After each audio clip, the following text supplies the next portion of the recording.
Mga pananim na niyog na naman nga inasikaso namin ngayon, tapos sinamahan na nga rin namin ng konting saging, napasabak tuloy si Amara. Hi guys! Nandito kami ngayon sa bundok. Ayan. Highway naman to guys. Highway! Maganda yung daan at kalsada. Kumuha ka kasi.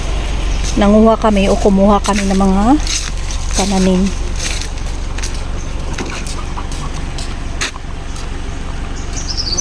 Ayun yung asawa ko, kumukuha ng saging.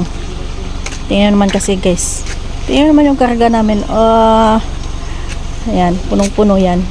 Sari-sari ang laman yan. Niyog, saging,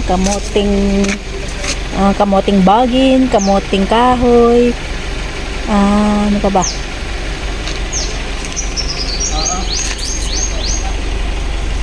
Sundal at saka sinarita. Mainam to sir, pag namunga to. Saan ko ba tutulot? Tagbakan? Ibaba kami, sa tagbakan ibaba. Guys, ang hirap makahanap ng mga pananim sa ngayon. Pero ito, meron na kaming, ang gagawin dito sa mga saging na binili namin ay binigay sa amin. Binigay lang yan guys. Ang gagawin namin dyan ay paminihan lang. Paminihan, ito, senyorita. Saba. Ayan, at saka tundan. Di ba? Pwede na. Naman yan. Tapos binigyan din kami ng San Fernando or gabi. At saka mga niyog. Tapos yung dinala ng asawa ko ay mga kamoting kahoy, kamote, pinya, at kung ano-ano pa. Guys, yan. Pwede rin dito dadaan. Pero doon kami dumaan sa kabila. Pababa, pagbaba doon, yun na yung lupa namin.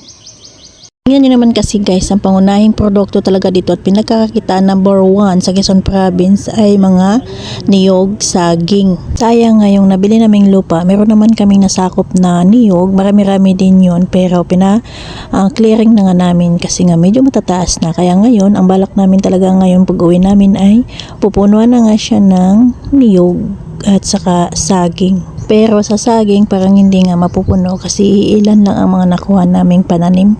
So by the way guys, ito nga inahakot na nga ng asawa ko at saka mga anak ko at saka si Tito, yung mga yan pababa papunta dun sa lupa namin. Tiyaga lang sa ngayon guys, malay mo balang araw ay makakaipon din ako ng pambili ng kalabaw.